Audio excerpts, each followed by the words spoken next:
Sou o Max, tá? Sou mestrando aqui da Casa do Cefet, professor de filosofia da Educaf desde 2008, trabalho com educação popular em São João de Meriti e a inclusive, um pouco de vergonha que tem que visitar o Ian lá em São João, que eu tô lá sempre, nunca vou lá. Ouvindo você falar de São João, eu vou.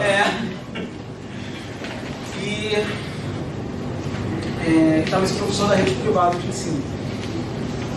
Para começar, só para falar de democracia, acesso e jogos, pensei dar uma breve introdução dessa ideia de democracia moderna, para a gente tentar entender como a democracia moderna ela pode conter ou pode estar contida na ideia de jogos, na ideia de jogabilidade e na ideia de ludicidade, né, que é algo que eu já pretendo trabalhar mais no futuro, né, a ideia de ludicidade para além do jogo. Quando a gente fala em democracia, normalmente, principalmente a gente fala de estudos clássicos, qual é o problema? Tá, obrigado por estar aqui. Não tenho.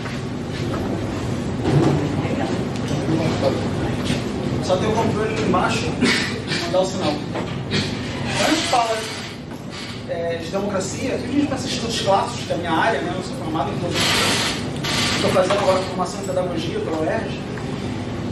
Normalmente vem à cabeça aquela ideia de democracia grega, né? Aquela democracia participativa, tá? Aquela democracia em que a palavra era muito importante, né? O poder defender o seu ponto de vista era muito importante. O falar para muitas pessoas era fundamental, era imprescindível, né? E nesse ponto a gente já pode começar a pensar uma ideia de ludicidade, tá? Por quê? Porque a forma como a democracia grega se desenvolve, ela se desenvolve muito mais pela performance do que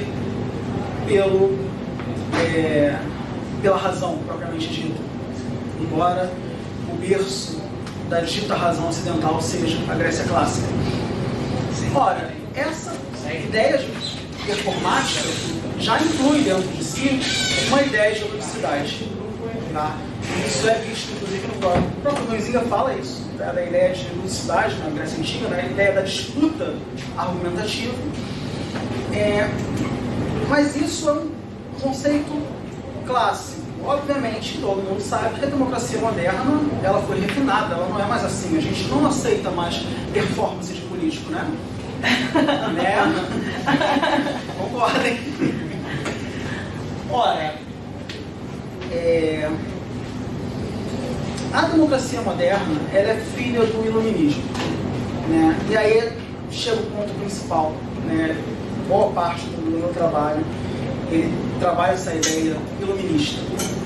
É uma ideia que coloca o homem, tá? Antropocêntrica, no centro mesmo próprio da razão, tá? O homem da era da razão, o homem da era iluminista, ele é um homem que decide, né, tudo através da análise fria dos fatos, tá? O homem da era iluminista ele é eurocentrado, né? Razão ocidental clássica, e essa ideia de homem eurocentrado ela carrega em si já uma série de questionamentos, né? Eu gosto de falar muito mais de indivíduo do que homem, mas eu estou forçando aqui a ideia do homem exatamente para puxar esses questionamentos. E para a gente entender essa ideia de democracia hoje, a gente vai ter que entender a constituição do homem moderno. A constituição, e agora trago a palavra indivíduo, né? Porque a constituição do homem moderno exclui muita gente, né? Se não for homem europeu, está meio excluído. Mas a ideia do indivíduo moderno, tá? Ela tem a sua origem, né? O seu fundamento no iluminismo, o seu acabamento principalmente com a arquitetura de Kant. Ora, depois das três críticas, a gente vai ter algo fundamental, que é o homem dividido em dois âmbitos completamente diferentes, tá? Porém, que se complementam, tá? Embora sejam diferentes, eles são complementares, que é o homem natureza, instinto, né? E o homem razão. Ora um, ora outro estão em disputa, tá? E essa disputa determina a ação do indivíduo. E o que está nesse meio? E esse que é o grande problema, tá? Por quê? A ação do homem racional, ela sempre vai ter na sua sombra o homem natural. E aí a gente começa a questionar essa ação própria do homem. A gente começa a questionar como essa ação ela é tomada, tá? Como essa ação ela é mediada. Guardem essa questão, tá? Como se dá a mediação entre o homem natural e o homem racional? Esse é um dos pontos chaves para a gente entender como essa ideia de ludicidade ela pode fundamentar uma ideia de democracia. Bom, dando agora o salto para a ideia de democracia moderna e acessibilidade. A quem a democracia moderna hoje é acessível? Nós conseguimos acessar a democracia moderna hoje? A gente, para além disso, a gente hoje, voltando à questão lá da democracia clássica, a gente hoje consegue pensar a democracia sem a performance, sem essa ideia da criação de uma imagem? Só estou dando um problema, gente. Não temos solução ainda não. Tá? Como é que então a gente pode entender essa democracia hoje, tá? Através de uma ideia de ludicidade, através de uma ideia de participação do indivíduo nessa democracia, tá? Como a gente pode efetivar a autonomia do indivíduo, um indivíduo que ele é problemático, porque ele é um indivíduo natural e um indivíduo racional. O que fazer? Como fazer? Tá? Voltando lá à questão da mediação, já que eu trouxe alguns problemas extras para a gente já quebrando mais a cabeça,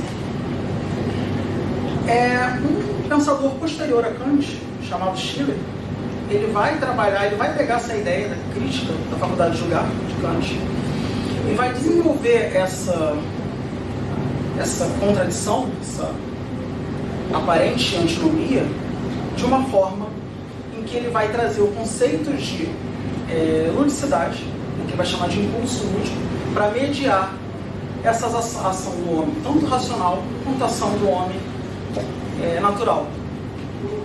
Ora, o homem natural, ele não tem uma liberdade plena, ele não tem uma liberdade pautada na razão iluminada. Por quê? Ele obedece às condições de sua natureza. Por outro lado, o homem racional, ele também não tem essa liberdade plena. Por quê? Ele vai obedecer aos ditames da razão, que não necessariamente eles têm relação com a vontade dessa pessoa. O indivíduo bêbado quer ligar para eles, ele escolhe não ligar, ele está agindo de forma racional, mesmo querendo ligar. Ora, o que nós temos aqui? Nós temos 2 cursos de ação, e ambos cursos de ação pautados não pela vontade do indivíduo, mas por algo anterior a ele, seja a sua natureza, seja a sua razão. Tá? Então, onde está a liberdade do homem? A liberdade do homem está nesse meio termo.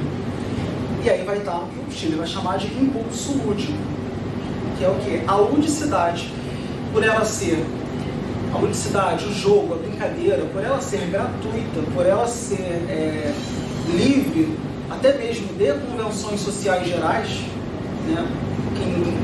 Nos jogos também existem algumas convenções sociais dentro dos jogos, mas chego nessa diferença.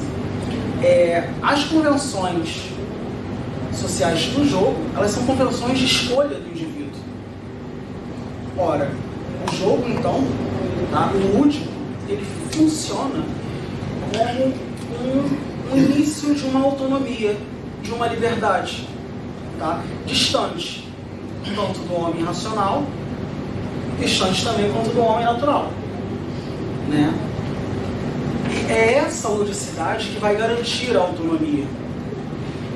É o jogo, a brincadeira, o lúdico que garante a autonomia do indivíduo dentro daquele espaço de jogo, tá? Isso significa que, para nós fomentarmos a autonomia dos indivíduos, tá, um dos caminhos, tá, ouso dizer que até um dos melhores caminhos, seria o jogo e a ludicidade. Tá? O jogo enquanto espaço de promoção da autonomia e a ludicidade enquanto efetivação dessa autonomia dentro daquele campo de escolha. Certo? Só que isso nos leva a um problema, que é o problema central de hoje. Quem acessa esses jogos? Quem joga? Quem é capaz de jogar?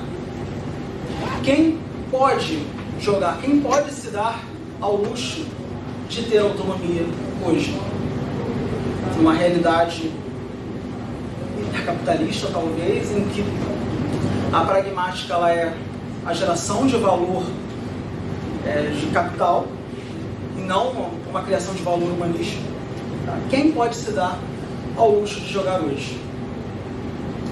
Esse jogo é acessível a quem? Tá? Quem pode ter o privilégio de ter a liberdade? Nesse ponto, né, que é o ponto principal, nós, enquanto jogadores e produtores e educadores, tá, ao trabalharmos com jogos, esse trabalho nosso, ele é acessível ou ele é excludente? A primeira fala do dia, tá, fala dessa questão do eurocentrismo do jogo também. E se nós pensarmos na ideia de ludicidade, de você projetar uma persona para si, que persona é essa que você projeta? É uma persona possível ou é uma persona completamente imaginada? Tá? E que caminhos nós podemos ter para efetivar essa autonomia do indivíduo a partir dos jogos, principalmente na educação? Como é que a gente pode pensar uma educação autônoma, tá, com jogos, se nós somos muitas vezes incapazes de trazer o nosso aluno para esse universo, a partir do momento que a gente não consegue fazer com que ele projete algo que seja, não digo da realidade dele, mas da imaginação dele possível, algo que tenha verossimilhança, tá?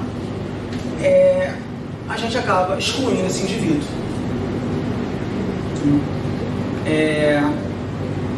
E isso é algo, essa questão da representatividade do indivíduo no jogo é algo muito forte, tá?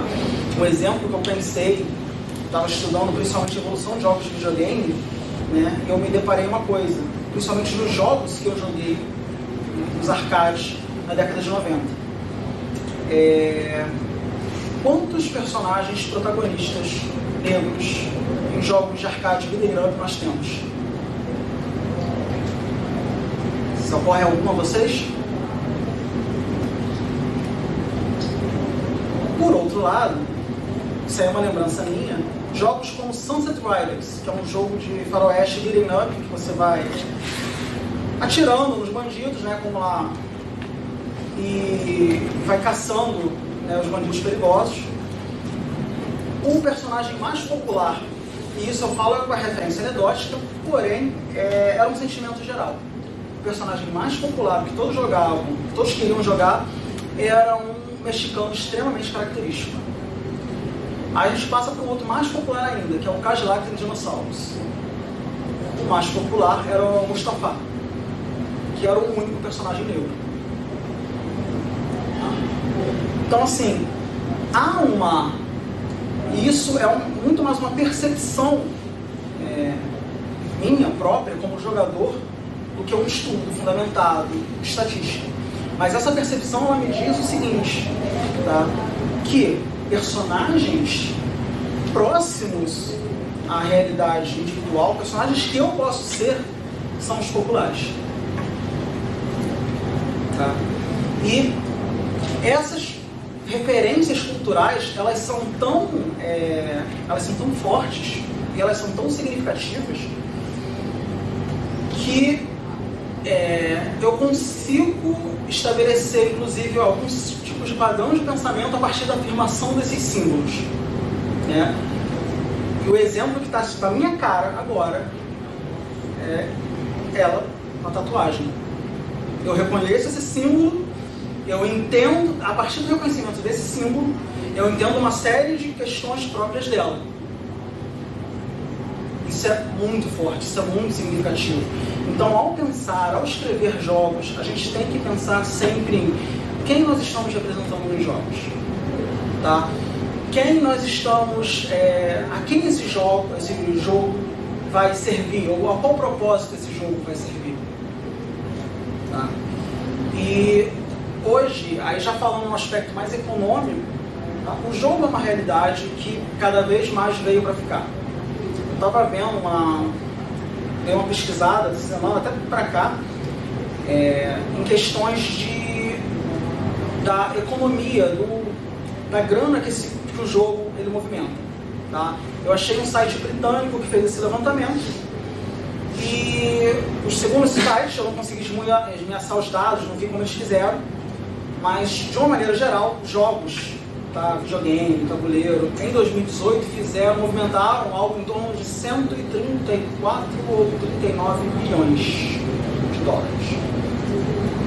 Né? Aí você pensa, mas esse jogo de videogame tem... Sim, a maior parte é de jogo eletrônico.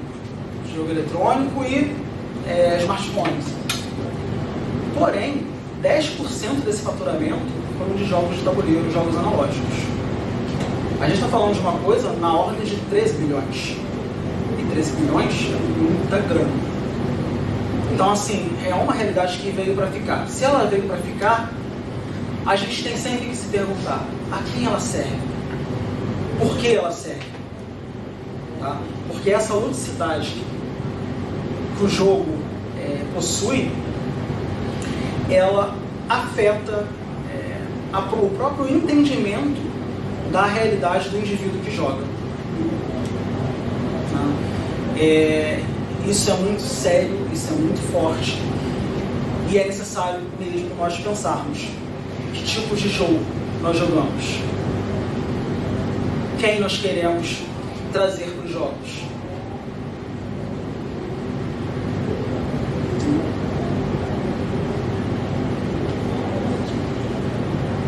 Não, já praticamente. Eu joguei alguns problemas aí pra gente tentar resolver depois.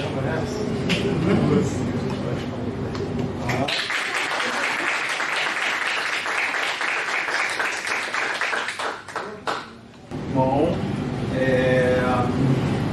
antes de mais nada, gente, eu sou o Ian, eu sou o idealizador do RPG Solidário. É um projeto social que a gente faz na Baixada Fluminense, levando esses jogos para menores carentes em abrigos, beleza? Eu vou só baixar um material que eu tenho, que são só algumas fotos para vocês poderem dimensionar melhor, entender um pouquinho como é que é a realidade das crianças, do local e de algumas atividades nossas. Esse é o RPG Solidário, eu me chamo Ian, e é um projeto que começou em 2013 e trabalha hoje, a gente está completando 6 anos agora em dezembro, com abrigos de menores carentes. A gente visita 2 instituições regularmente em São João de Meriti e leva atividades socioeducativas com ela. A gente começou com RPG, mas hoje nós trabalhamos outras atividades além dessa. F11. Sempre. Então, gente, Nosso objetivo é ampliar o trabalho voluntário em abrigos com esses menores carentes através do RPG e outras atividades. Porque quando a gente vai falar de democracia e acesso aos jogos, eu vou lembrar, é claro, da minha própria história. Eu estou pertinho ali do Max, eu sou morador da Pavuna e jogava RPG com os meus amigos por lá.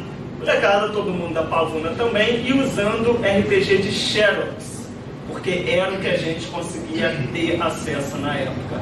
A Rafaela, assim que eu encontrei aqui no Cefest, estava tendo um assunto sobre piratear, não piratear, como é que são essas coisas.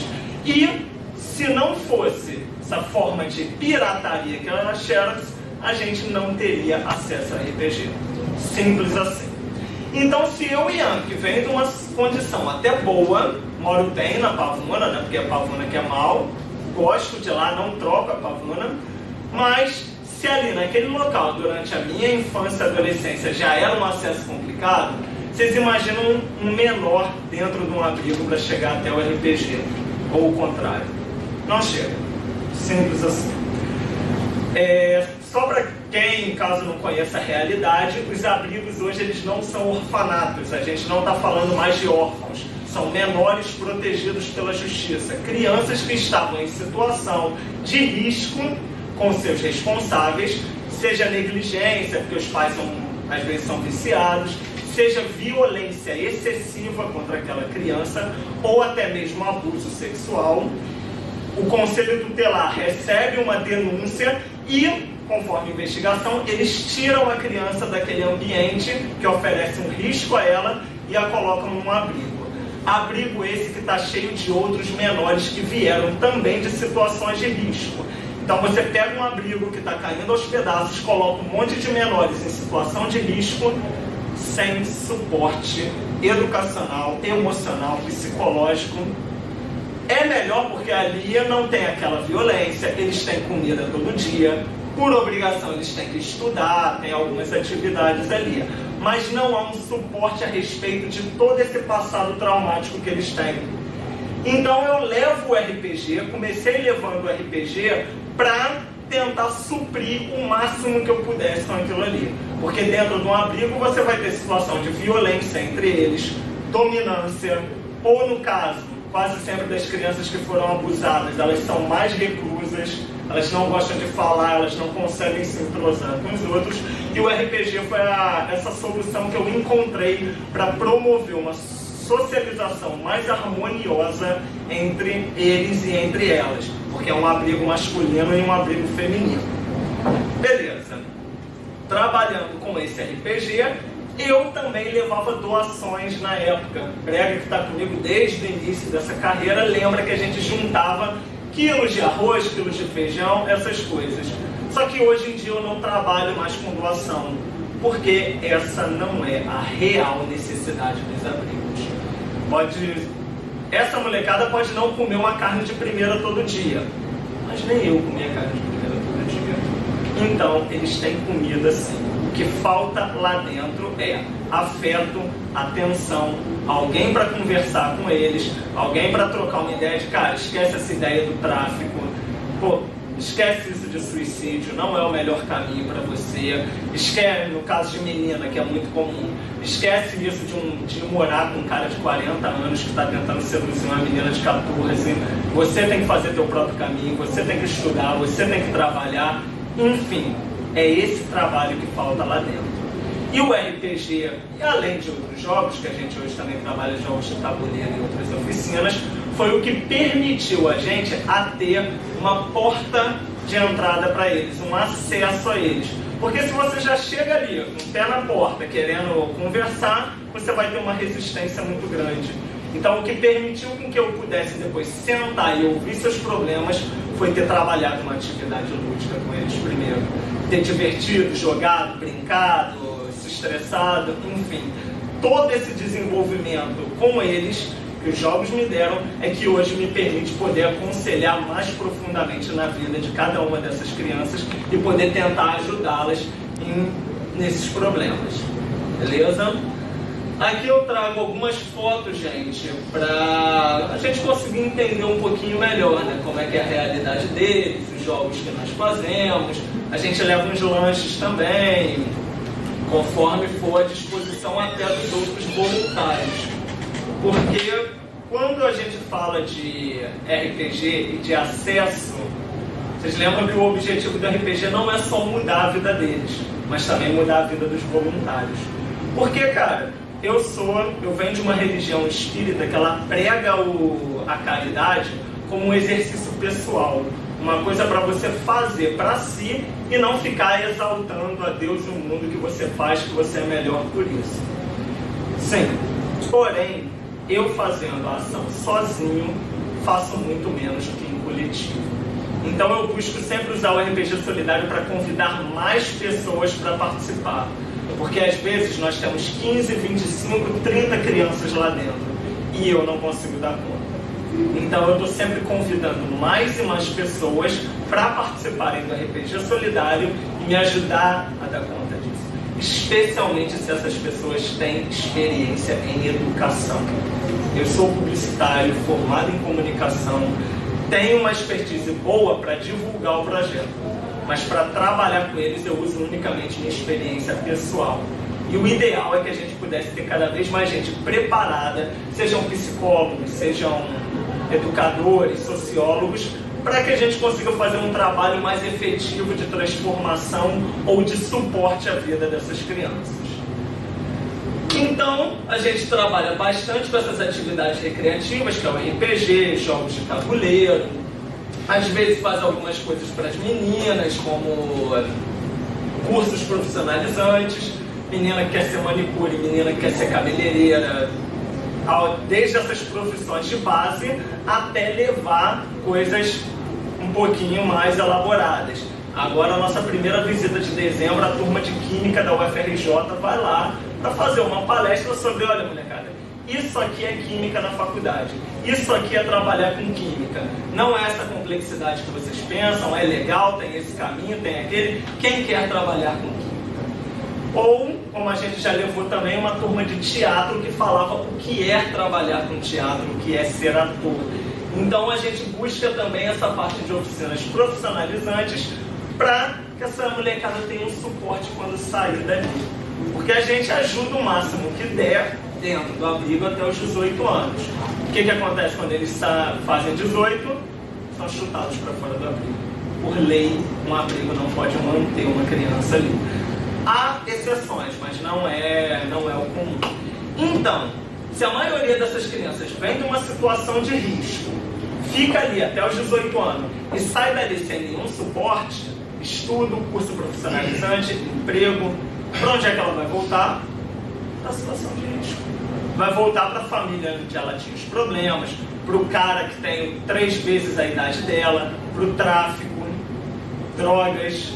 Então o nosso trabalho ele começa assim no RPG, começa assim nos jogos, mas ele precisa ir muito além disso se a gente quer trazer um resultado efetivo à vida deles. Reforço escolar, como eu estava comentando até com o Rodrigo, que a gente até hoje ainda pratica, mas mais um suporte aos deveres de casa dessa molecada. Já houve até anos que a gente fez uma campanha mais ampla, né, de reforço escolar. A Rafa participou comigo nessa época, não participou? Cara, pode escrever. Que foi uma campanha bastante extensiva que a gente fez para ajudá-los com seus deveres. Por quê? É só um suporte? Não. Rafa vai lembrar que não é raro a gente encontrar uma criança de 15 anos, que ainda não sabe ler, não sabe escrever, não sabe elaborar cálculos básicos de soma e subtração. Pelo contrário, a maioria ali são esses casos. E mesmo se eu não pensar em uma revolução além da vida dele no futuro, você pensa que para aplicar o próprio RPG ou o board game mais simples que você tiver, você ainda vai precisar de um mínimo de matemática e interpretação de texto. E como fazer isso se essa criança não tem esse suporte mínimo? Então a gente ainda realiza esse trabalho até hoje, pelo menos com as crianças que pedem ajuda. Tio, estou com dificuldade nisso, me ajuda com a redação daquilo, etc. E a gente faz também, alguns passeios, porque muitas dessas crianças não têm acesso à maioria das coisas básicas pra gente. Um rodízio de pizza, por exemplo, tinha muita criança que nunca tinha comido pizza. A maioria deles vem de uma linha de miséria, de pobreza, de pouquíssimo acesso, que é uma linha existente sim, ainda na Baixada Fluminense, ainda em São João, ainda em Nova Iguaçu, beleza? Além do Rio de Janeiro inteiro. Então a gente tenta também trazer um trabalho além só dessa parte educacional, mas de também trazer experiências que sejam bacanas para eles. Além de visitar o museu, que já tem toda essa parte mais elaborada, entre outros passeios recreativos.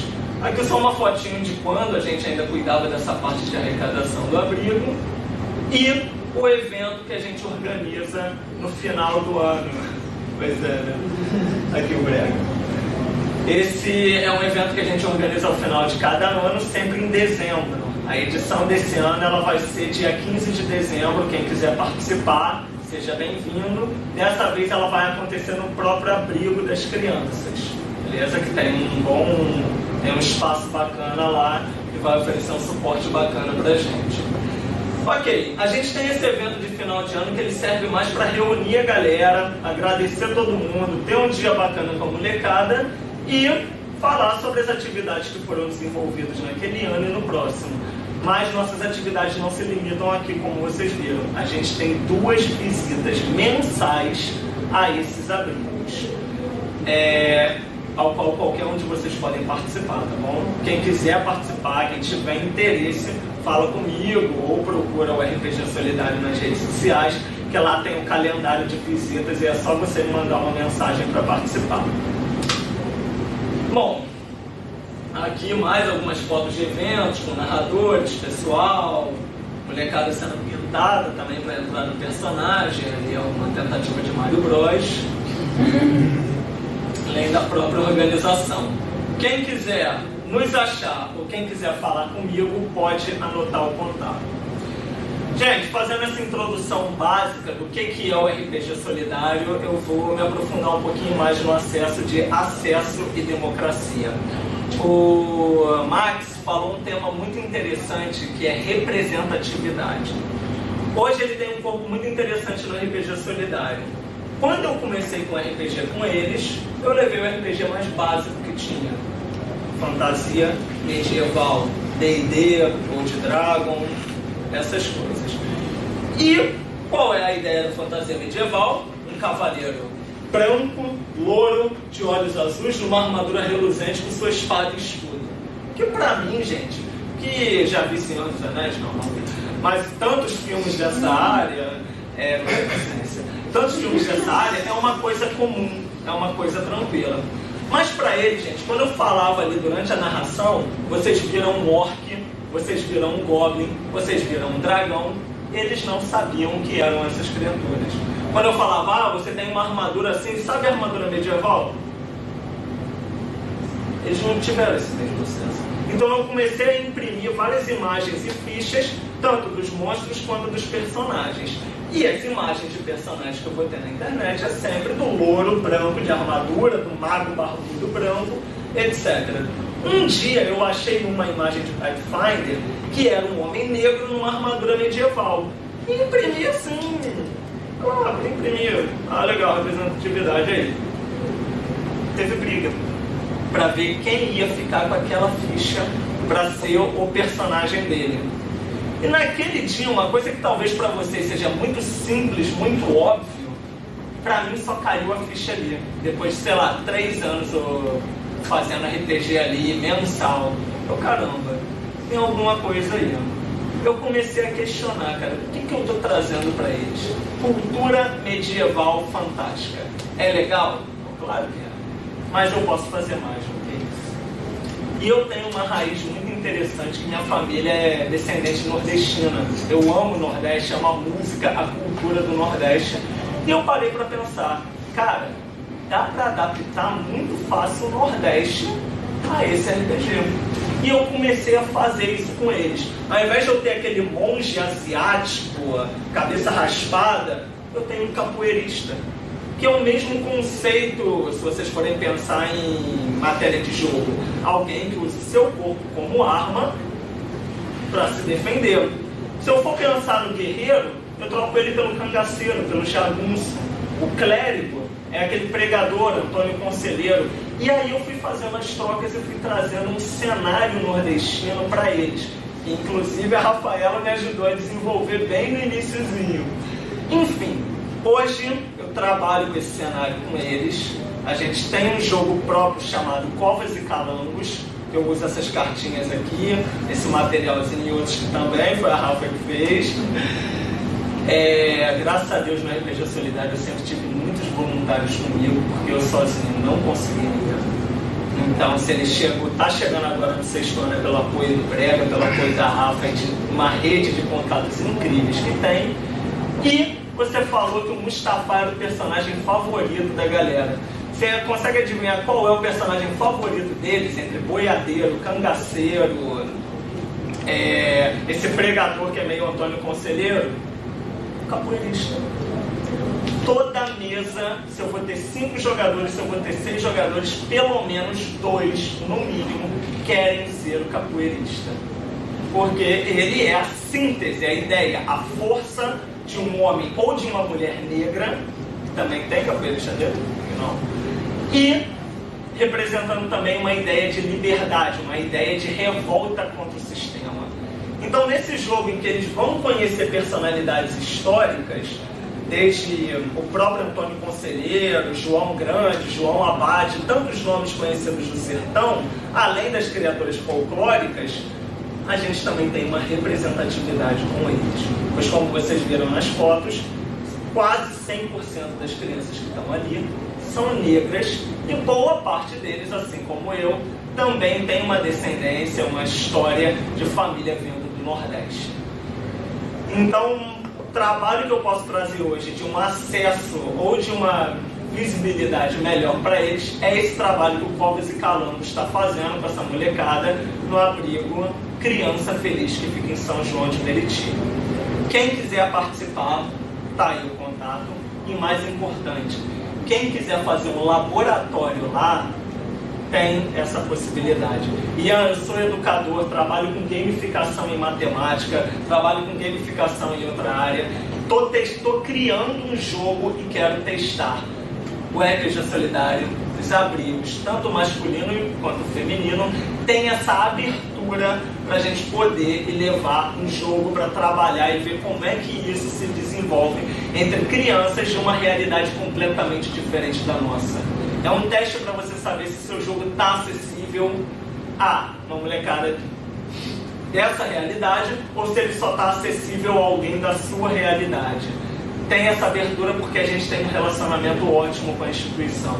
Então, quem quiser, quem tiver um jogo para experimentar, pode falar comigo, pode mandar uma mensagem para a RPG Solidário, que vai ser um prazer receber vocês lá. Beleza?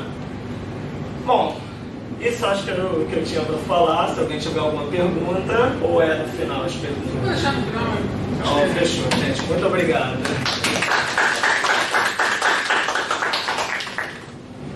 Oi, gente. Olá. Oi, Ana.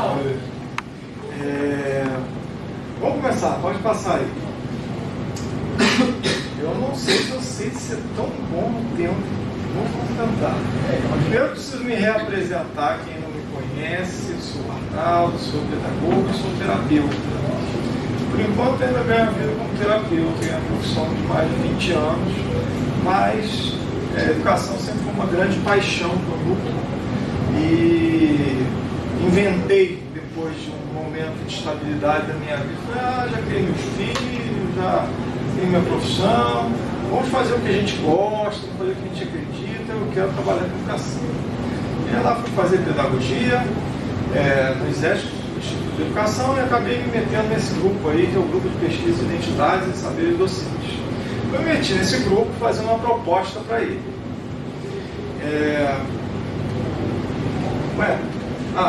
Não, eu tenho que falar sobre o GPDoc, o PowerPoint está mandando, né? Esse grupo, ele tem algumas funções, algumas diretrizes importantes, e a principal delas é produzir saberes ligados está mal feito esse texto aqui, saberes ligados à identidade docente e às suas práticas. Então, bem aberto, de propósito, um guarda-chuva de escopo grande de pesquisa, mas sempre pensando assim, quem sou eu enquanto docente? Quem sou eu enquanto professor? Quem sou esse? Quem sou esse que tem a pretensão de dizer que sou um ser que ensina alguma coisa para alguém? Né? E mais, uma vez que eu assumo essa presunção ou pretensão, o que eu faço com isso? Qual vai ser a minha prática real? A gente tem, nesse momento, a gente passou um ano estudando o tema das oficinas, porque todos os pesquisadores do grupo tiveram uma passagem durante a graduação forte na temática de oficina, de aprender a lidar com oficinas pedagógicas de todos os tipos, e foi exatamente quando eu trouxe os jogos de tabuleiro, que é um hobby antigo, para dentro da pedagogia, através de várias oficinas que a gente foi dando lá no Instituto. Aí sim veio a proposta indecorosa, que é o LabJog, né, que é um braço hoje do GPDoc, que se destina exclusivamente a jogos não eletrônicos na educação. A gente lá tem feito uma série de atividades, alguns aqui já puderam participar um pouquinho de rodas de conversa, a gente traz especialistas de um assunto determinado para jogar com a gente um jogo que tem a temática do assunto. A gente leva rodas de conversa amplas, o Ian já esteve lá, por exemplo, falando um pouco sobre ativismo dentro da ideia de jogo. A gente teve o último agora sobre regras, que é um tema, acho, muito mal explorado ainda pelos educadores de todas as áreas. A gente pode falar sobre isso para democratizar o assunto, mas vamos deixar para frente. Enfim, foram muitas atividades ao longo do ano e vamos continuar dando oficinas e cursos para educadores, aprenderem a lidar com jogos de tabuleiro e tal. Vamos para o tema, né? São as atividades do LabJog, já comentei. Passa. Não sei o que você diz lá, por falar aqui. Então, agora sim. Nada tem obrigatoriamente. Agora sim, uma falda, né? Uma falda tá rapidinha aqui, ela tá lendo o dicionário o que é democracia e vai dormir gargalhando. Então, pode virar, essa é a minha epígrafe. E, putz, deu um problema aqui na minha configuração. Eu uso um software livre, né, o LibreOffice, e é comum que quando abra no PowerPoint destrói, e aí faz muito bem o Entra botar em PDF. Muito bem. Esse texto eu vou ler até onde vai, de repente a gente faz alguma pirataria textual aí. Esse texto é a introdução do Dicionário de Política do Norberto Bobbio. É um livro desse tamanhinho, assim, de grossura. É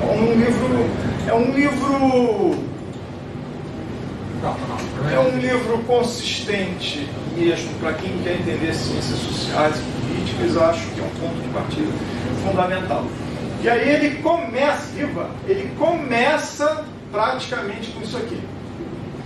A linguagem política é notoriamente ambígua. A maior parte dos termos usados no discurso político tem significados diversos.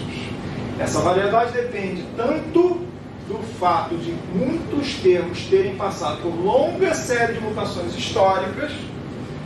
Alguns termos fundamentais, como democracia, aristocracia, déspota e política, foram legados por escritores gregos. E de lá para cá, quanta discussão, quanta discórdia, quantas novidades, quanto vai e volta em torno desses termos, né?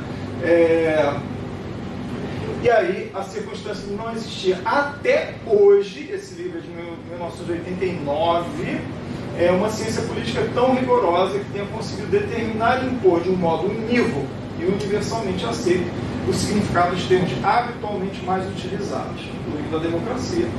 A maior parte desses termos é derivada da linguagem comum e conserva a fluidez e a incerteza dos conflitos. Por que eu trouxe esse texto para a gente começar a falar de democracia e jogo de tabuleiro? Eu trouxe esse texto porque a gente fala de democracia democracia como se fosse um terreno sólido. Quando a gente discute com os amigos, quando a gente dá nossas opiniões, quando a gente ouve alguma coisa estranha e reage diante daquilo. Mas a verdade é que se a gente começar a cavar mais fundo, esse conceito é uma areia movediça terrível, que é a democracia. E aí a gente cai numa cilada que eu vou cair também, né? Estou provocando já, que eu quero ouvi-los, né? A cilada de restringir as nossas tentativas de pensar a democracia à ideia do acesso. Eu vou cair também, vocês vão ver, estou nessa, tá? Vou falar de acesso direto.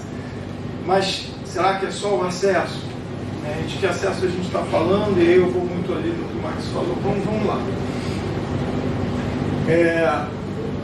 Eu vou colocar aqui a democracia versus a aristocracia, porque na verdade os termos mais antigos lá, a briga era muito essa. Você tinha lá a aristocracia grega, que estava discutindo se o povo tinha algum, o povo que eles consideravam ser o povo.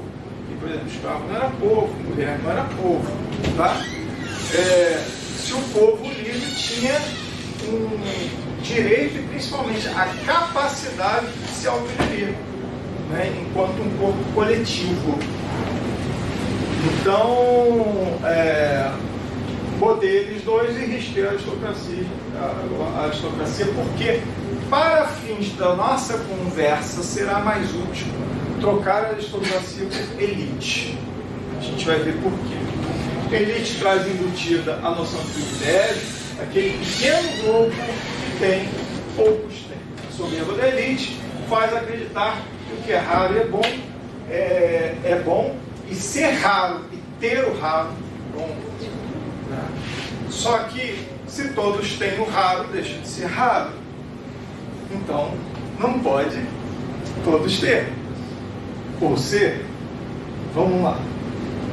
Então, o elitismo é saber o que os outros não sabem, é ter o privilégio de ir em um lugar só seu de poucos, é ser o escolhido. Etimologicamente, elite tem origem numa palavra francesa, ou pré-francesa, que tem a ver com escolha, como se fosse o predestinado, o escolhido, aquele que vai ter uma coisa que mais ninguém tem. E aí eu vou usar meu lado terapêutico para dizer o seguinte: quando a gente pensa em elite, a menos que você seja absolutamente identificado com, não, mas eu sou elite, mas eu moro na cobertura do Leblon, eu estou aqui porque eu gosto de vocês assim mesmo, eu estou aqui porque eu sou um mecenas, eu estou aqui porque sei lá por quê, né? Eu quero dizer o seguinte: todos nós temos sensações elitistas em algum ponto. Desafio aqui quem não tem. Eu vou colocar aqui uma lista de algumas sensações. Alguém que gosta de esporte? Fez esporte na escola, faculdade ou espontaneamente? Gamer é tudo uma vergonha. Gamer não faz exercício. Meu Deus do céu! Quem já brincou de bola, de futebol, de handball, de vôlei, de basquete, isso aqui, tem sempre a coisa assim: quem vai escolher o time? Eu. Pronto, os melhores acabam escolhendo o time. E como é que eles começam escolhendo? Os melhores. Aí, se você não for um craque, e eu não era um craque, você vai sobrando, né? Eu era um grandalhão desajeitado, vai sobrando, até que fica 2 ou 3. E aí um vai ficar na de fora, né? E aí quando você é chamado e não fica na de fora, já é ótimo. É uma delícia isso. E se você for chamado pelo cara bonzão, que ainda te dá uma bola, não, mas vamos lá e tal, pô, é seu ídolo, né? Pronto, deu um carinhozinho, você foi pro time dele, o time do bambambam, o time do privilegiado. Portanto, você também é, né? Essa sensação de ser daquele time, aquele time que são só vocês ali, é uma sensação elitista, tá? Não é do mal, gente, mas é uma sensação de privilégio, de pertencer a algo que poucos têm, de ter algo que poucos têm. Tá? Quando você se integra a um pequeno grupo que admira, que se entende em tanto os outros, é um privilégio. Quando você alcança um patamar social na titulação, né, que torna distinto, isso eu tenho certeza que vocês são menos afetados por isso. Mas isso afeta muita gente. Quando você conseguiu jogar um jogo em inglês e passou a ser um dos poucos do seu meio que ainda consegue jogar um jogo em inglês, né? Percebemos que nem todos do entorno conseguiam. Quando você entrou para uma ONG, passou a fazer algo que faz a diferença, né? Há uma sensação boa aí, tá? Que inicialmente é só boa, não é ruim para ninguém, mas ela vira tempero para um conjunto de atitudes que nem sempre se revelam tão boas. Então, a partir daí surgem os clubismos, as sociedades secretas. Quem aqui ou conhece alguém, ou tio, sei lá, do Lions Club? Não? Maçom? Maçom sim, maçom é mais pop. Vou explicar mais ou menos, assim, em 1 minuto, em segundo, o que é Lions Club. Lions Club é um clube de pessoas que se consideram prósperas e que consideram que os prósperos têm que se unir e fazer coisas boas pelo mundo. Então, um dia você pode ser convidado por algum membro do Lions Club, tá? Que tem pelo mundo uma sociedade, uma irmandade, sei lá o que vive pelo mundo, e elas vão te convidar provavelmente para um jantar ou para um almoço social, uma coisa assim, um banquete qualquer que eles fazem, custa tanto, rateiam lá, normalmente é uma coisa cara, luxo, etc. E a partir dali você vê se você gosta, se não gosta, se gostar você passa aí sempre, normalmente é semanal esse encontro parece uma coisa meio, as socialites se encontram, fazem um almoço e ficam pensando qual é a creche que elas vão ajudar. É isso. E elas e eles podem ganhar gamificado, a Lions Club é gamificado. Então elas podem ganhar uns estrelinhos, direito de usar os negócios dependendo das doações. Então tem lá o prêmio do cara que inventou o Lions Club, que é o nome dele, é um desses bem americanos, tipo Harry Lauer. É um Harry não sei o que, Harry Stevenson lá. Se você der $1.000, você passa a ter o PIN do Harry, tarará. E as pessoas, quando você chega com o PIN no jantar, cara, esse é comprometido mesmo, tá vendo? Gamificou ali a história e traz essa sensação. Eu sou uma pessoa, olha só, se eu já era exclusivo, porque eu era do clube dos exclusivos, vocês nem sabiam que existia Lions Club, embora tenha um monte de negócio de Lions Club, entrada de Cabo Frio, entrada de cidades e baixos, tem um símbolo lá do Lions Club, um L, um negócio desenhado lá. Procurem na internet, Lions Club, né? Vocês nem sabiam muito bem, e mesmo quem sabe o que é Lions Club não sabe exatamente como funciona Lions Club lá dentro. Por quê? Porque eles querem que não saibam. Querem manter essa ideia de que é exclusivo. Agora imagina você ser o exclusivo do exclusivo, que são poucos os que dão os $1.000. Então, patamar de exclusividade. Detentor de uma linguagem da elite. Então, esse aqui é um preconceito que eu custei muito a vencer. Porque eu fui educado numa classe média, com o privilégio da língua, da norma culta ser falada no dia a dia pelas pessoas. Isso não precisou ser aprendido por mim, era o que as pessoas falavam. Você não fala palavrão, não. Por quê? Porque ninguém fala palavrão na minha casa. É isso. Eu acho palavrão melhor ou pior? Não, eu não acho. Eu simplesmente não falo porque simplesmente eu não fui criado com isso. Né? Então, assim, para mim viver a norma culta sempre foi simples. Isso foi penoso para mim. Né? Chate com a garota interessante. Aí vem um erro de concordância gritando. Aí vem um monte de... E eu ficava ali esquisito, com a sensação assim, não vai dar certo.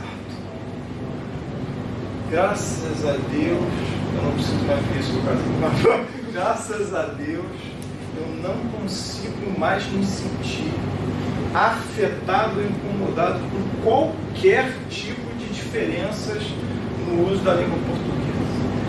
Amigos com X, porque para ser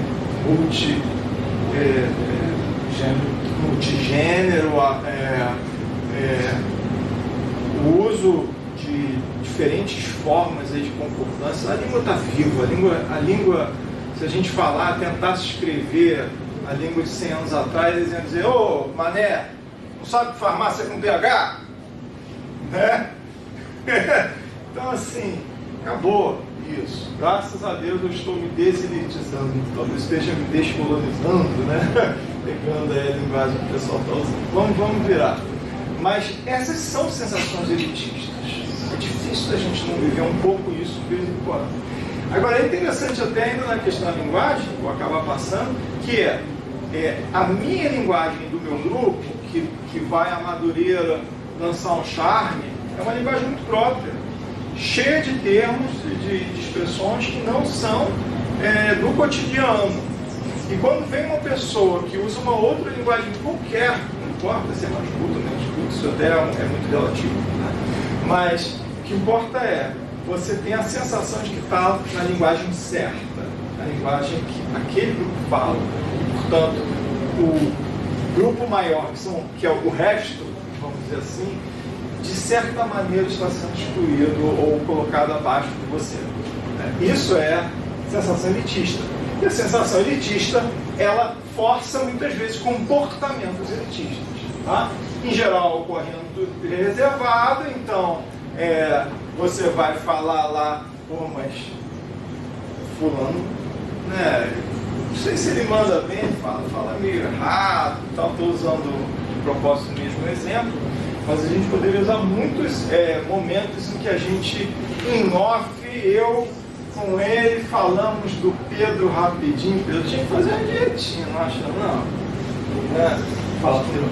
5 minutos, tá? As ações sociais se inclinarão para a entrada ou preservação do status que lhe garante a elite. Né? Se você não é, você quer ser. Se você está sendo, você não quer deixar de ser. Vamos lá. A elite quer ser uma elite. O comportamento elitista não deseja acesso universal, que está na ponta, a coisa decisória, a linguagem exclusiva, etc. E agirá para isso através do poder econômico. O atrelado das sensações elitistas com a capacidade econômica do indivíduo é a essência, né, da antidemocracia. Aí a gente vai para a cultura do jogar. Você vai me dar segundos. Tá. Então vamos lá. Quando ele te dá sinais no jogo, vamos lá. Tudo isso aqui é a lista que a gente está tratando no dia, desde a Eliane Bertoc, passando pelo Marx e o Ian.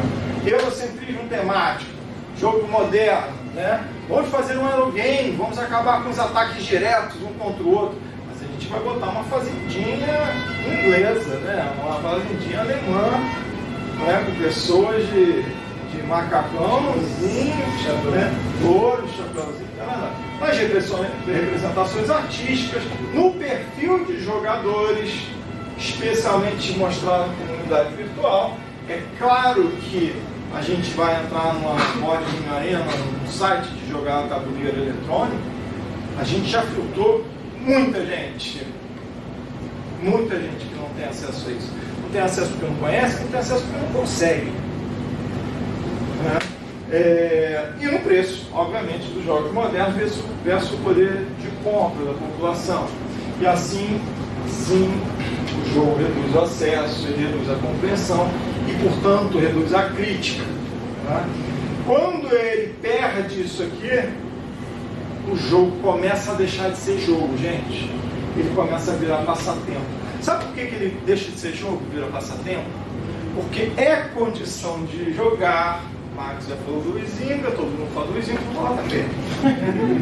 O Huizinga tem uma ideia que é assim: Começou a jogar, um círculo mágico se forma em torno de você e todo o seu grupo. Você fica ligado naquilo, absorvido por aquilo de tal maneira, você esquece do mundo lá fora. E é comum, a gente entra num jogo e fala assim, ó, 1h30, 7 horas você está saindo de casa, você está indo embora, tranquilo, ah, beleza e tal. 9 horas da noite, você ainda está na última jogada e você não percebeu. Aí acaba o jogo. Que horas são? 9h30. Caraca, não acredito, já parou de passar um trem.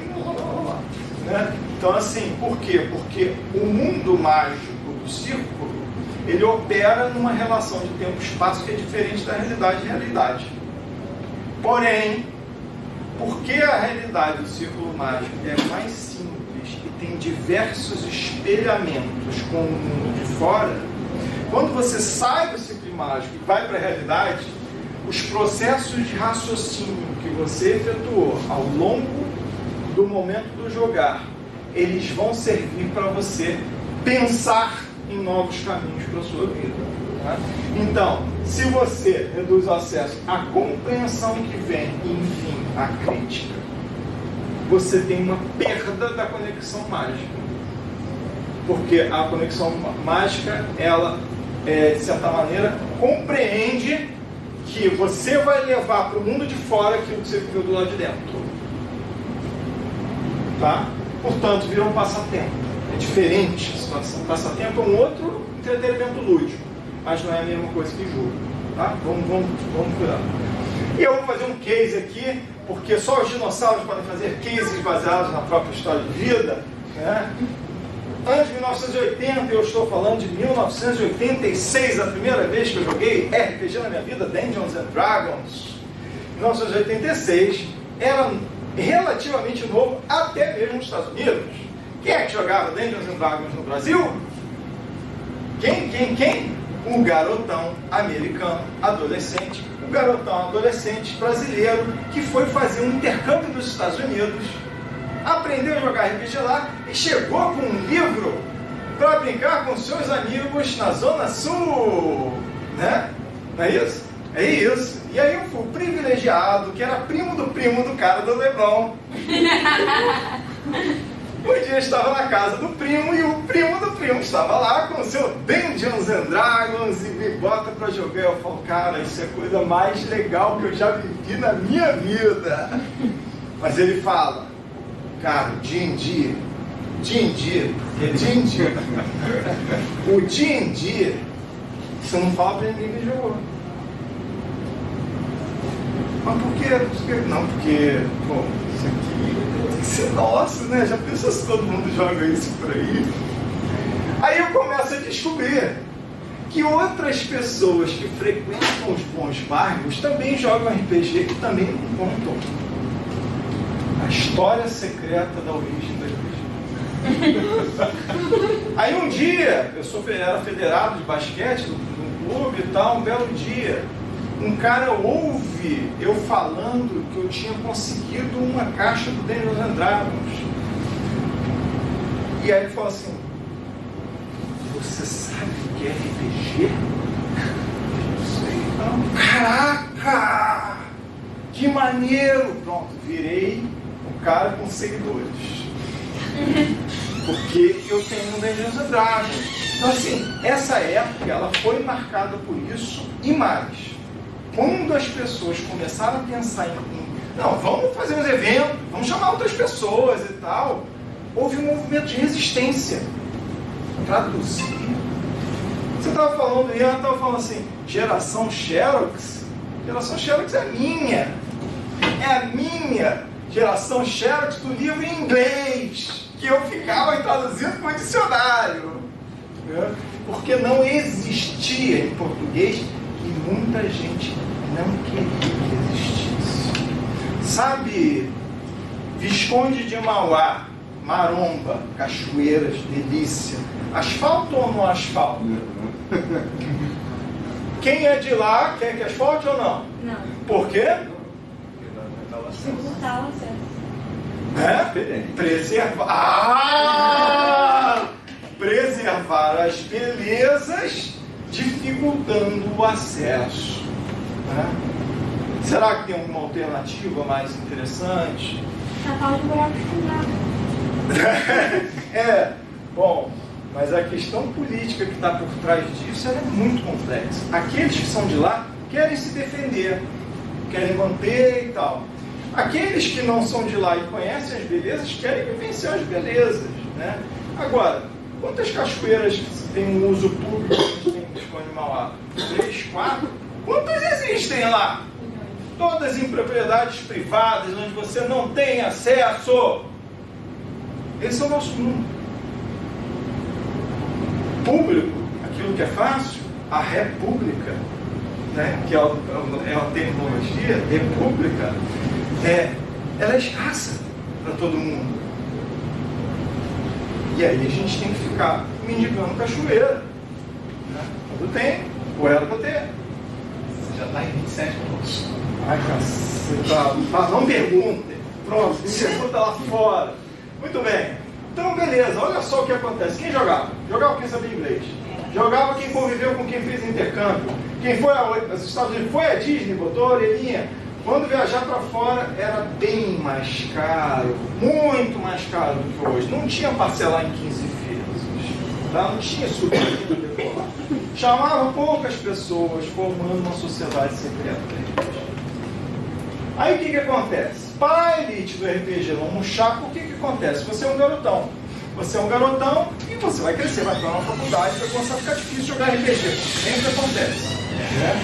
Para não murchar, você perdeu vários amigos para a faculdade, para as namoradas, para o dia, para o trabalho, né? Tem que ter mais gente para continuar brincando. O dono da bola precisa de gente para jogar junto.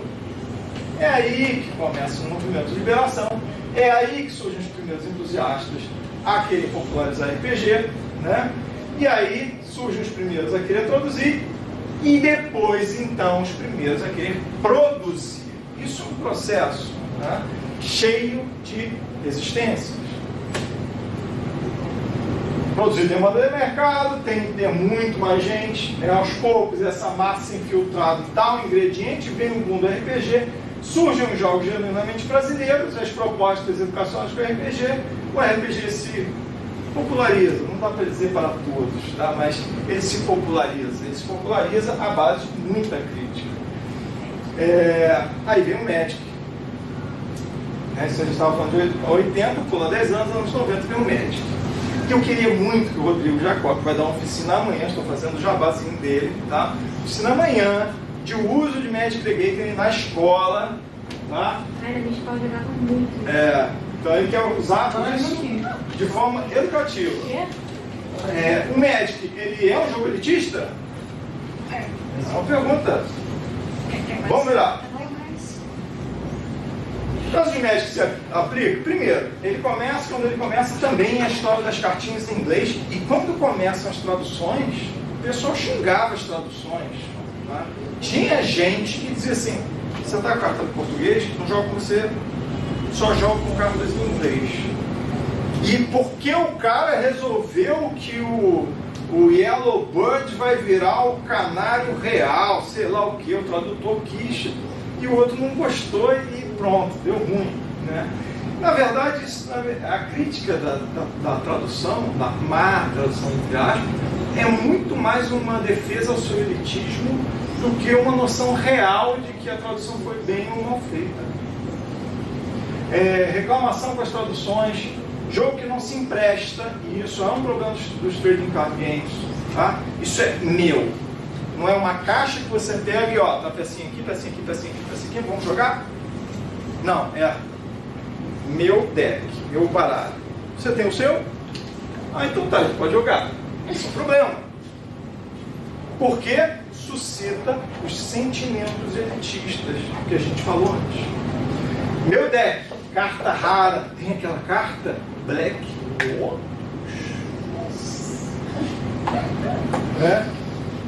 Vai para Las Vegas. Você soube daquele cara lá do Rio que foi para Las Vegas jogar? Caraca, tá em Las Vegas, hein? Quem é que vai para Las Vegas? É uma elite. economia de fluxo permanente, com nível de consumo que determina resultados, é claro, porque você tem muita carta, mas lançaram uma outra que quebrou todas as anteriores. Você tem que comprar mais. Né? É elitista? Queria muito ouvir o Jorge. Vai, amanhã, no Globo, quer dizer, no simpósio, manifestações elitistas, antidemocráticas nos aparelhos socioculturais, livros, meios eletrônicos, jogos de tabuleiro. Vou fechar aqui agora, vai passar, vou passar direto, porque isso aqui ia dar mais um tempo, e eu prometo para vocês que a gente vai. Vou só ler isso aqui. A internet não é território neutro ou livre. Isso se aplica a jogo? Pula. Só para iniciar um raciocínio. Vou mandar o PowerPoint para quem pedir. Isso aqui é um texto fantástico do Carlo Ginzburg, que vocês têm que ler. Pode passar. A vida eletrovirtual está nos dando um strike. Isso aí é porque eu vou começar uma indagação sobre o quanto os meios eletrônicos estão mexendo com o nosso jogar e o quanto essas coisas estão afetando os nossos sentimentos, pensamentos e atitudes democráticas. Queria falar do Chatier, mas eu vou fechar com esse aqui. Consegue botar inteiro? Sim. Condições para a democratização. Então eu vou para a carta de primeiras ideias. São itens que a gente tem que pensar para democratizar. Tá? Primeiro, é óbvio, preciso ter jogos de qualidade e oferta. Eu preciso que a criança chegue na escola e encontre esses jogos. Pare de encontrar aqueles jogos no 99 que ela pega e amassa. Porque é horrível, é vagabundo, é chinês, é mão de obra escrava. Pronto. Tinta de chumbo. Tá? Segundo é o acesso ao que eu chamei aqui de aprendizagem na nuvem, né? Que é a nova concepção com que as pessoas aprendem. Olha lá, está aprendendo. Elas estão mexendo no celular, elas podem estar falando de um assunto absolutamente diferente do que a gente está falando aqui, mas eu tenho certeza que isso está misturando aqui dentro e elas estão me ouvindo. Né? Isso é aprendizagem na nuvem. O que é a nuvem? Vários microdados de muitas fontes e você bebe de todos eles ao mesmo tempo. E constrói uma realidade com isso. Tá? Então a aprendizagem hoje é a da nuvem. E onde é que é a nossa nuvem do jogo de tabuleiro? É na nossa comunidade de tabuleiro. É no Ludus Magisterium, nos eventos de jogos. Sabe? Essa é a nossa nuvem, que está no virtual também.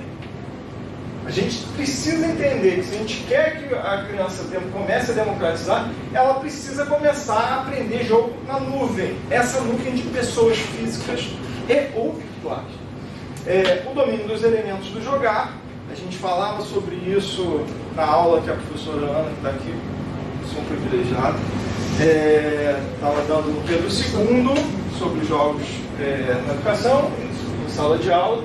A gente falava sobre a questão de uma criança de 7, 8 anos não conseguir jogar. E aí uma pergunta não tem capacidade cognitiva, intelectual, ou não tem as construções necessárias para alcançar esse jogar? Construções que passam por aprender a ouvir. Construções que passam pelo reconhecimento elementar dos números de um dado. 2 bolinhas é diferente disso aqui. Não é verdade? Então esses reconhecimentos dos elementos comuns do jogo, cartas, tabuleiros, né? A habilidade interpretativa, que faz parte da que se chamaria a literacia lúdica, né? A produção e disponibilidade de conteúdos autorais desses alunos. Isso aqui, para mim, é o que é mais raro. Está se tentando, mas ainda se tenta muito precariamente. O que é a produção e disponibilidade? O aluno começar a produzir o seu jogo, legal. Aí a gente vai pegar 50 artigos acadêmicos de pós-graduandos que resolveram aplicar essa ideia de vamos fazer um jogo, vocês vão fazer o jogo de vocês baseado no tema X. E o que você vê é o festival das corridinhas. Joga o dado e anda, o festival das trívias, puxa a cartinha e responde a pergunta, e o festival do combo. puxa a cartinha, responde a pergunta e anda. Então, assim, é complicado, porque se eventualmente, raramente, ele conseguir para a segunda etapa, porque depois de criar o seu jogo, produzir, conseguir disponibilizar isso para os outros, se ele conseguir, ele vai dar de cara com aquele mundo de mesmices. E o ano passa, vai ficar para trás. O que a gente quer com o produto tabuleiro? Experiências que marquem, experiências que façam diferença, experiências que façam ele conseguir alcançar o que é esse espírito de coletividade. Né? Então, aqui para mim é o ponto mais nevrálgico da coisa. Essa é uma lista que eu selecionei do monte de slides que eu deixei de falar, né? Você pode correr assim só por maldade, assim, ó, assim, vai, só por maldade. Não vai dar para discutir isso. Que pena. Vai.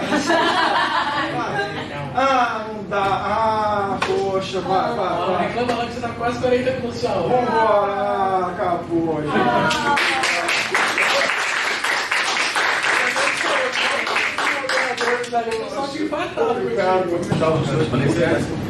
Assim, Arnaldo, eu lembro você começando com essa questão de democracia que você trouxe para o diálogo da gente, né? E foi por isso até que a gente começou já a pensar quando a gente estava organizando. Eu acho que esse é um problema muito sério, que a gente já teve algumas provocações hoje, a gente pensou o evento inteiro a partir essa palestra do Edson, são as duas principais. E assim, a minha pergunta para vocês três assim, é basicamente o seguinte: como é que vocês acham que a gente pode criar jogos acessíveis e disponibilizar esses jogos de forma acessível para uma população de baixa renda? O que vocês têm de proposta de ajuda? O que vocês acham que a gente pode pensar por aí? Nós, como educadores, temos um passo criativo. Começar, que eu tenho uma coisa muito em mente, assim, que é muito urgente, que é esse trabalho, ele é urgente na formação de professores. Tá? Quando eu converso com os professores da escola particular que eu estou, 90% tem resistência, porque não entende exatamente como é que o banco imobiliário vai ensinar alguma coisa, e se resume a banco imobiliário war, né? Alguns outros entendem que jogar xadrez é importante, e é basicamente esse conhecimento que eles têm de jogos hoje, né? E quando eu falo, por exemplo, quando eu começo a falar de mercado, de jogos, de dinheiro, de como se expandiu, eles pensam, como assim? Aí, por exemplo, os meus jogos hoje todos que eu tenho estão na escola, né? Eles pegarem, verem. Aí no final do ano, alguns professores começaram a se interessar. Mas assim, a formação do professor ela é fundamental. E tem que ser uma formação comprometida com o acesso no sentido de quem joga, por que joga.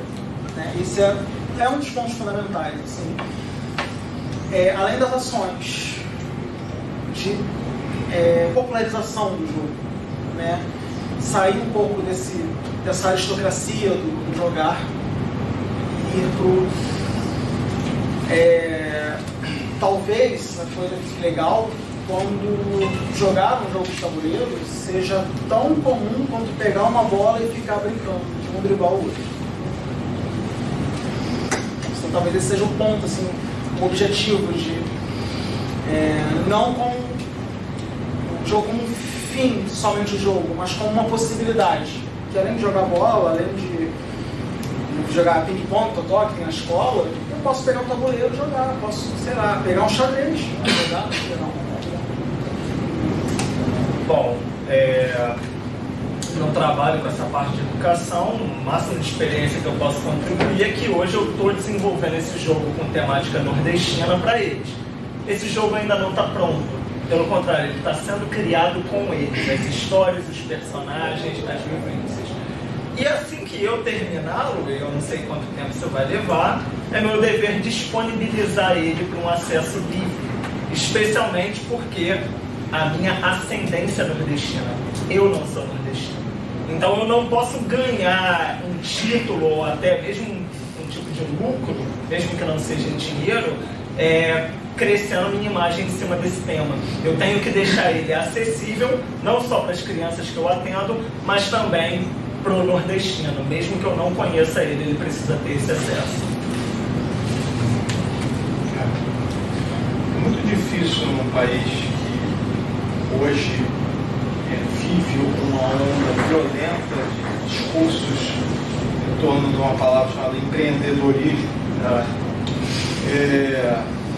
a gente pensar em jogo tabuleiro chegar à educação sem políticas públicas que favoreçam, sem políticas públicas que sigam oferecendo aos grupos Proton, etc., a exclusividade e o monopólio do material didático do país. O material didático do país, do Brasil, movimenta, se não me engano, a quinta maior cifra de material didático do mundo, de venda anual. E esse material didático é predominantemente livro. Então, encomendas são feitas à ordem dos milhares, centenas de milhares de livros didáticos pelo governo, movimenta essa economia. O governo movimenta uma economia privada, que quem fornece o livro é a indústria privada. Então, se a gente não faz uma grande revisão dos mecanismos de escolha dos materiais didáticos, que passem a incluir outros materiais que não são apenas os livros, que passam a incluir outras mídias, né? Mas você já tem aí o pessoal da internet, do computador. Não, tudo bem, ok. Eu não vou entrar no mérito do eletrônico, porque isso aqui a gente vai virar um outro debate muito violento. Agora, no não eletrônico, se o eletrônico é importante, fundamental, sim, é no não eletrônico que, e aí vai livro e vai jogo, e aí vai a necessidade de aproximar livro e jogo. E é por isso que, para mim, dos jogos que vocês vão encontrar hoje, lá embaixo no Se Joga, o jogo mais importante daquela coleção, daquela partezinha de coleção Se Joga que eles trouxeram, que chama O Monstro das Cores. Vão lá conhecer O Monstro das Cores, que é um jogo baseado em um livro infantil. Tá? Esse diálogo do livro com o jogo, ele vai trazer um aspecto que está sendo perdido à medida que o eletrônico avança e emperra alguns processos mentais fundamentais para o ser humano. Mentais. Qual é? De ler de forma lenta. Eu não estou falando de ler palavras, estou falando de ler a vida. Estou falando de você conseguir, uma vez no seu mês, assistir um filme de alta qualidade e não assistir outro filme e mais nenhum no dia seguinte, no outro dia e no outro dia. Estou falando de você conseguir permitir que uma informação entre em você e você consiga ruminar essa informação. É muito comum no meu consultório falar uma coisa, caso de consultório rápido, que eu vejo a pessoa acelerada e eu pergunto, você usa computador? Uso. Quantas abas estão abertas? Cada aba é um pedacinho do seu recurso mental que está deslocado para ali. Mas está em segundo plano, mas está gastando memória, igualzinho no computador. Você abre lá a RAM, está lá. Você não está usando a aba, mas está lá, pendurando e sobrecarregando a sua memória RAM. Funciona assim. A gente tem um stand-by aqui de pensamentos que está ocupando. A gente deixa de viver a integralidade das coisas, tanto em termos de intensidade, como no profundo, no longo prazo. E isso é algo que só vai ser readquirido, e aí eu vou colocar um privilégio do jogo sobre o livro, voltando a se olhar nos olhos. O livro, ele é muito importante para o desenvolvimento do pensamento profundo, pensamento de longo prazo, mas ele não tem a interação direta que o jogo tem.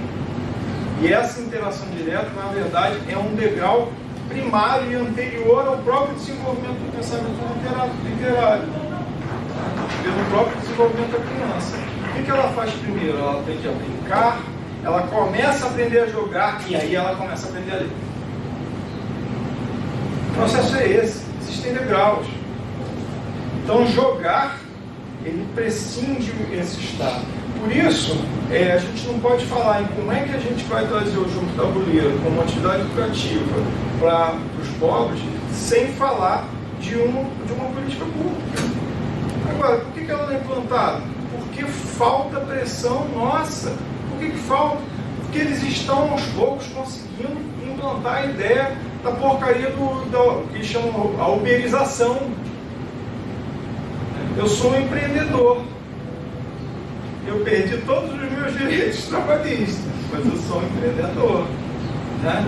Então, assim, a gente tem que tomar cuidado, não é ser o cara que só reclama do governo, mas o fato é, quando eu coloco 3/4, 2/4 de tudo que eu ganho em impostos, aí eu tenho que cobrar.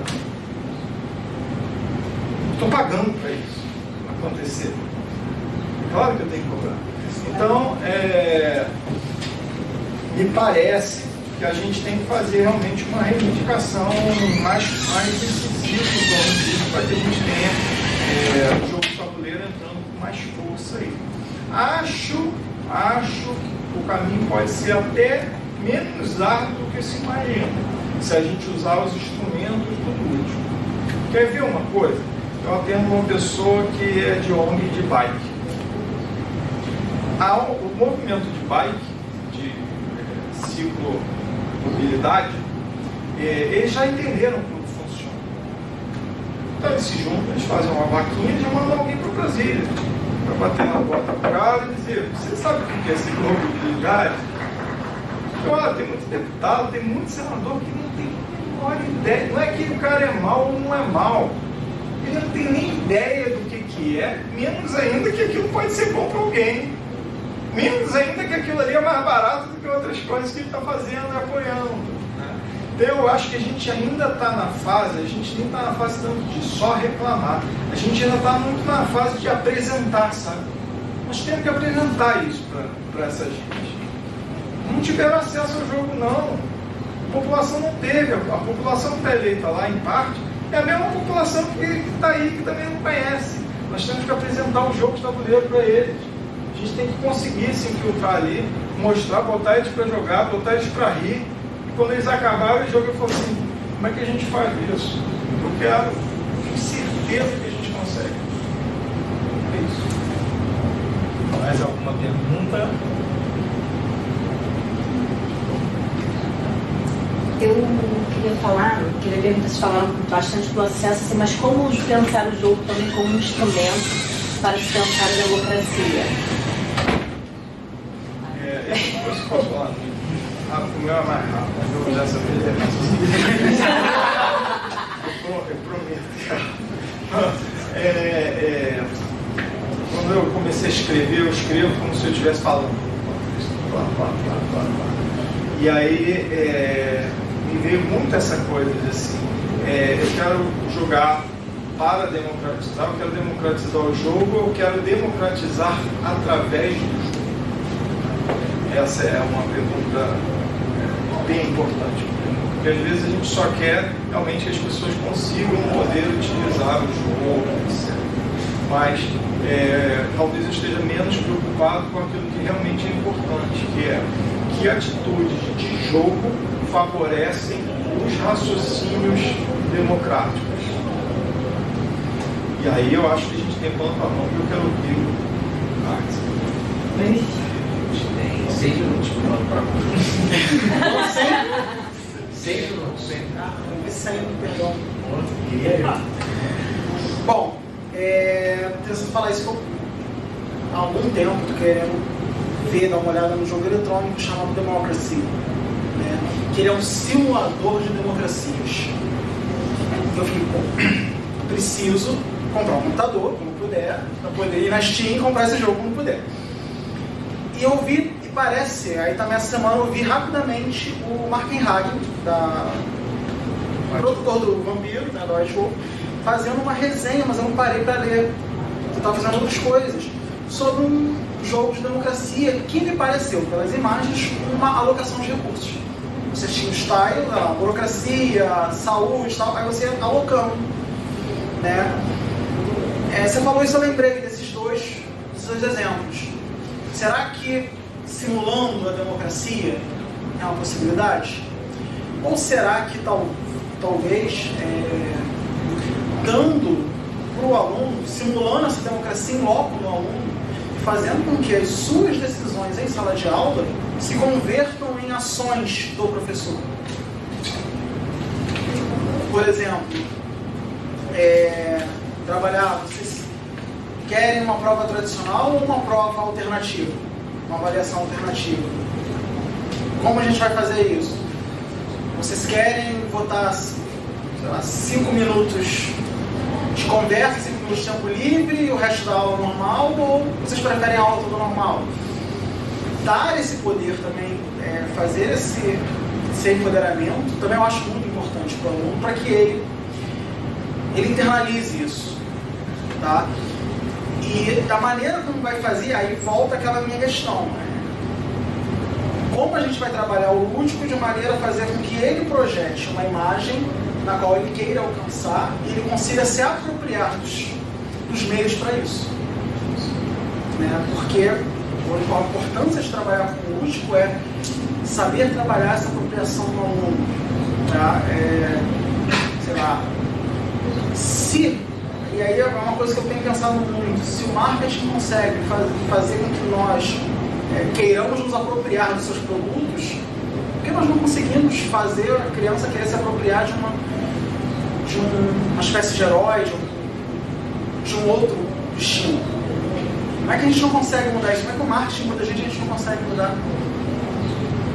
Então, assim, é esse ponto, né? Quando a gente trabalha com lúdica, você começa a perceber que eu não posso ser controlado, minha vontade não pode ser controlada pelo outro, tem que ser autônomo. Mas como é que eu vou espalhar essa autonomia? Normalmente, principalmente ensino médio, eu adoro fazer isso. Então, vocês pensam por si mesmo, né? Olhem no pé de vocês, perguntam quem está de Adidas, quem está de Nike. E por quê? Aí eles olham os pés e reparam que quem está de Adidas, todo mundo sentado junto do mesmo lado. Quem está de Nike no outro. Aí eu falo, aí tem uns ou outros que não tem, ou porque não tem condição e tal. Mas que eu falo, cadê o pensamento livre de vocês? Vocês escolheram essas marcas por quê? O que projeta? Aí tem sempre o atleta, tem sempre aquela imagem do sucesso. Como é que a gente pode tentar fazer com que essa imagem não seja dada previamente, mas que ele construa essa imagem? Esse é o desafio. Amiga, desculpa, eu estava prestando atenção e pensando em tanto que eles estavam falando que eu me perdi na pergunta. Como usar o jogo como instrumento para discutir, para pensar na democracia? Acho que foi ela. Bom, para o pessoal que chegou agora, eu sou o Ian, sou do RPG Solidário, a gente leva jogos para abrigos de menores carentes. Bom, o jogo que eu tenho feito hoje, como eu falei, ele trabalha muito com essa temática nordestina e também com história do Nordeste. Então eles conhecem e até enfrentam pessoas como Moreira César, o Corta-Cabeças, entre capitães, coronéis, senhores de escravos, barões, essas coisas. E o máximo que eu consigo te dizer da minha contribuição é que o RPG Solidário é um laboratório em que eu dou uma condição para eles e eu vejo como é que eles lidam com isso. Por mais que eu esteja falando de crianças em um abrigo, a rotatividade lá é grande, né? A gente nem sempre consegue manter a criança ali, às vezes ela foge, ou às vezes, raramente, é adotada. Então, as histórias que eu trabalho com eles já foi feita várias vezes com crianças diferentes.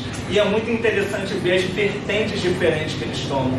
Depois de derrotar o barão, eles libertam os escravos que aquele barão tinha mantido, eles tomam a fazenda ali para eles e eles gerenciam uma comunidade própria, eles assumem o lugar do barão, enfim.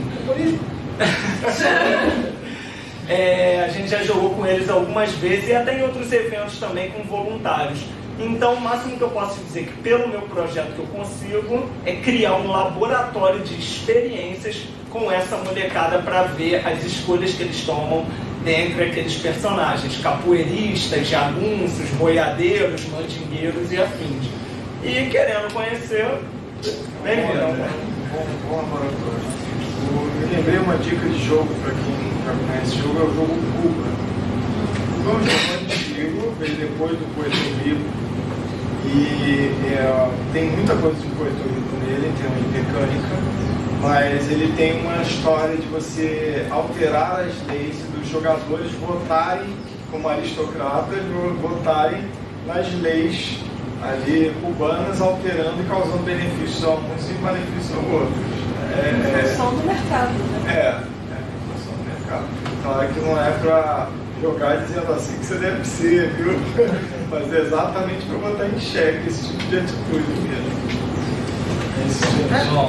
Só para encerrar a questão do jogar, até nós que estamos aqui, o que a gente projeta em nós mesmos, né? Nós estamos procurando entender ou nós estamos querendo entender qual é o professor que nós queremos ser? O que nós queremos ser? O que nós queremos, o que nós projetamos para nós?